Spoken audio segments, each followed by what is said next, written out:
आगामी अर्थसंकल्पातील पायाभूत सुविधा आणि अन्न महत्त्वाच्या सभागृहाचे लक्ष वेधतो। मुंबई, पुणे व नागपूर शहरांमध्ये एकूण 449 किलोमीटर लांबीच्या मेट्रो मार्गिका उभारण्याची मान्यता देण्यात आली असून 127 किलोमीटर लांबीच्या मार्गिका वाहतुकीसाठी खुल्या करण्यात आल्या आहेत। तसेच या आर्थिक वर्षात आणखी 37 किलोमीटर लांबीच्या मार्गिका वाहतुकीसाठी खुल्या करण्यात येणार आहे।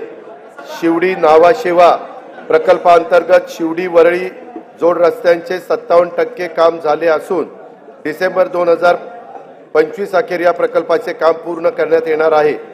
बाळकुम येथे गायमुख या नियोजित ठाणे किनारी मार्गाची लांबी 13.45 किलोमीटर असून सुमारे 3,364 कोटी रुपये किमतीचे हे काम मे 2028 पर्यंत पूर्ण होणे अपेक्षित आहे।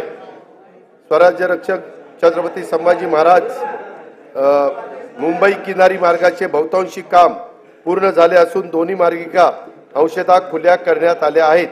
प्रधानमंत्री ग्राम सडक योजनेच्या तिसऱ्या टप्प्यात सुमारे 6,500 किलोमीटर लांबीच्या रस्ते सुधारणांचे उद्दिष्ट आहे।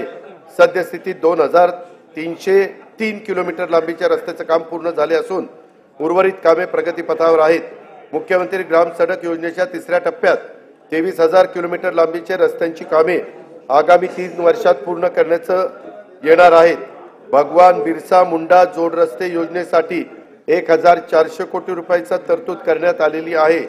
संत सेवालाल महाराज जोड रस्ता योजना तसेच यशवंतराव होळकर जोड रस्ते योजनेची अंमलबजावणी लवकरच सुरू करण्यात येत आहे। परिवहन सेवेमध्ये सुधारणा तसेच हवेतील प्रदूषण कमी करण्यासाठी 19 महानगरपालिकांमध्ये PME बस सेवा योजना राबवण्यात येणार आहे।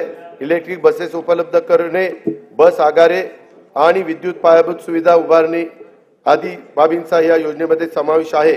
अग्निशमन सेवाचा विस्तार आणि आधुनिकीकरण करण्यासाठी 615 कोटी रुपयाची योजना राबवण्यात येणार आहे।